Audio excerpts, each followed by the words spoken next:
जय हिंद दोस्तों। English for all YouTube channel में आप सभी का वेलकम है। आज हम पढ़ेंगे द मर्चेंट ऑफ वेनिस और इस ड्रामा को लिखा है हम सब के प्यारे विलियम शेक्सपियर ने। मैं आपको इस ड्रामा के सारे एक्ट्स की कंप्लीट समरी सुनाने जा रहा हूँ, तो चलिए शुरू करते हैं। दोस्तों, ये कहानी शुरू होती है वेनिस शहर से। वेनिस में बसेनियो नाम का एक इंसान रहता है और बसेनियो पोर्शिया नाम की एक लड़की को पसंद करता है। लेकिन प्रॉब्लम यह है कि बसेनियो के पास में पैसे नहीं है। बसेनियो चाहता है कि कहीं से उसे 3000 डुकेट्स मिल जाएं ताकि वो पोर्शिया के सामने एक अच्छा सूटर बन सके। पोर्शिया दोस्तों बहुत अमीर है और बसेनियो जानता है कि अगर उसे पोर्शिया से शादी करनी है तो फिर उसके पॉकेट में थोड़े से पैसे होने चाहिए। पैसे होंगे तभी वो पोर्शिया को मना पाएगा। बसेनियो का एक दोस्त होता है एंटोनियो। एंटोनियो वेनिस शहर में मर्चेंट है और अच्छे खासे पैसे ये कमा लेता है। एंटोनियो की फाइनेंशियल कंडीशन बहुत अच्छी होती है। तो बसेनियो एंटोनियो के पास में जाता है और बोलता है कि यार मुझे थोड़े से पैसों की ज़रूरत है, तुम मेरी मदद कर दो। एंटोनियो कहता है ठीक है, मैं मदद कर दूंगा तुम्हारी, लेकिन फ़िलहाल तो मैंने अपने सारे पैसे पानी के जहाज़ों में लगा रखे हैं। जब मेरे पानी के जहाज़ समुंदर से वापस आएंगे तभी मुझे मेरे पैसे मिलेंगे। फ़िलहाल तुम एक काम करो, तुम किसी ऐसे इंसान को ढूंढो जो तुम्हें उधार पैसे दे दे। किसी लैंडर से बात करो तुम, और जब तुम्हारी बात हो जाएगी लैंडर से तो फिर मैं तुम्हारा उधार चुका दूंगा। फ़िलहाल मेरे पास पैसे नहीं हैं, तुम किसी लैंडर से ले लो और मेरा नाम ले देना लैंडर से। अगर तुम मेरा नाम लोगे तो कोई भी तुम्हें आराम से पैसे दे देगा, और जब मेरे पानी के जहाज़ वापस आ जाएंगे तो मैं तुम्हारा उधार चुका दूंगा। बसेनियो एक यहूदी के पास में जाता है और उससे लोन मांगता है। उस यहूदी का नाम होता है शैलॉक। दोस्तों, एक बहुत ज़रूरी बात यहाँ पर मैं आपको बताना चाहता हूँ। क्रिश्चियन धर्म में लोन लेना और लोन देना अच्छा नहीं माना जाता। पहले ज़माने में क्या होता था, लोन देने और लेने का काम यहूदी लोग करते थे। आज के ज़माने में तो ऐसा कुछ नहीं है, मॉडर्न ज़माने में सब कुछ नॉर्मल है। लेकिन पहले ज़माने की मैं बात कर रहा हूँ। पहले ज़माने में क्रिश्चियन लोगों में लोन का लेना और लोन का देना बहुत ही गलत माना जाता था।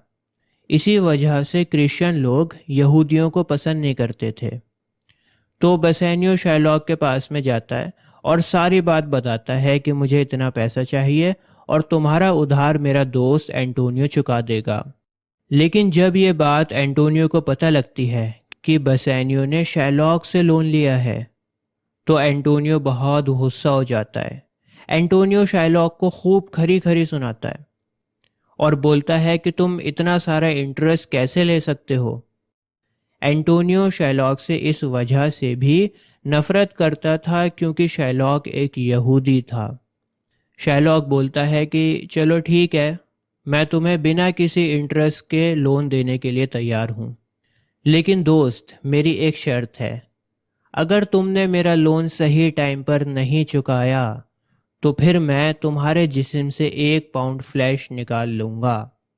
1 पाउंड गोश्त तुम्हारे जिस्म से मैं निकाल लूँगा। बसेनियो एंटोनियो को मना कर देता है। बसेनियो कहता है कि यार इस कंडीशन में बहुत ज़्यादा रिस्क है, इतना बड़ा रिस्क तुम मत लो।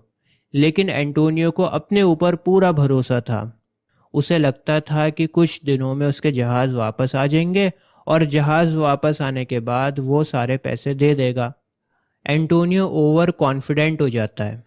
दूसरी तरफ पोर्शिया से शादी करने वालों की लाइन लग रही होती है। पोर्शिया वही लड़की है जिसके साथ बसेनियो शादी करना चाहता है।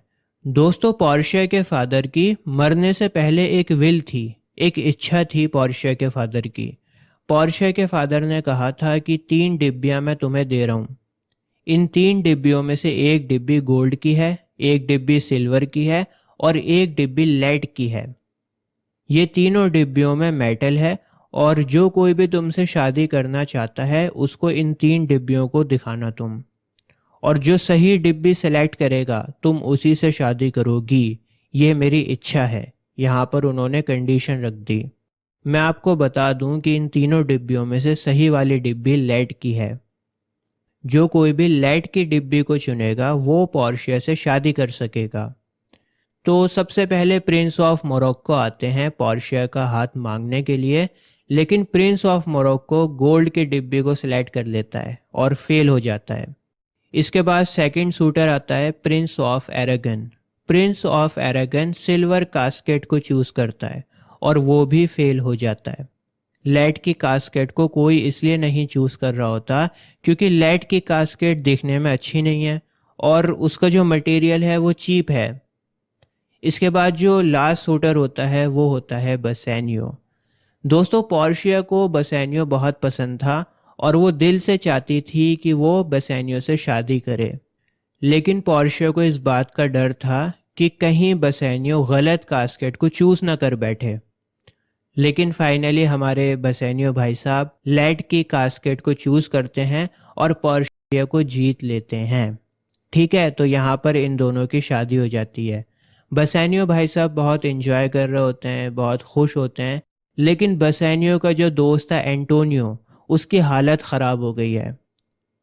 दरअसल हुआ क्या है, एंटोनियो के पानी के जहाज़ रास्ता भटक गए, समुंदर में खो गए और अब एंटोनियो को कुछ नहीं पता कि उसके जहाज़ कहाँ पर हैं। अब उसके जहाज़ वापस नहीं आएंगे तो फिर वो पैसे कैसे लौटाएगा। याद है आपको शाइलॉक ने कहा था कि अगर तुमने मेरा पैसा टाइम पर नहीं दिया तो मैं तुम्हारे जिस्म से 1 पाउंड फ्लैश को निकाल लूँगा।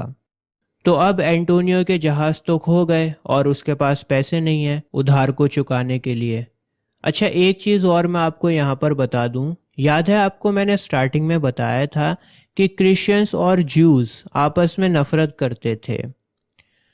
तो शाइलॉक की एक बेटी होती है जेसिका। जेसिका एक क्रिश्चियन लड़के के साथ भाग जाती है।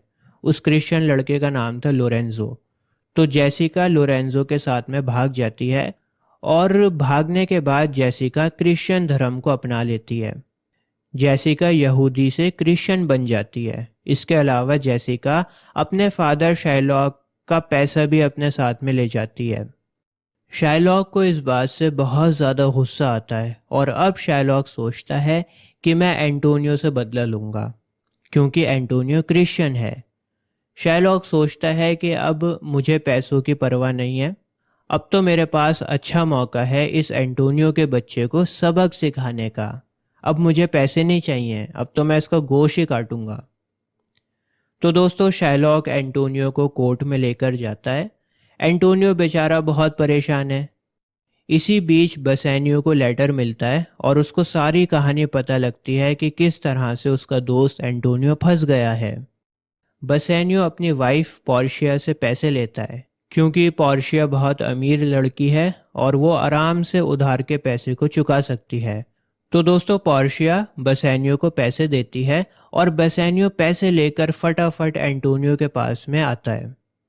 अब दोस्तों, कहानी का क्लाइमैक्स कोर्ट में होता है। सभी लोग कोर्ट में मौजूद होते हैं और बसेनियो शाइलॉक से कहता है कि तुमने मुझे 3000 डुकेट्स दिए थे ना, मैं तुम्हें डबल पैसे वापस दे रहा हूँ, तुम मुझसे 6000 डुकेट्स ले लो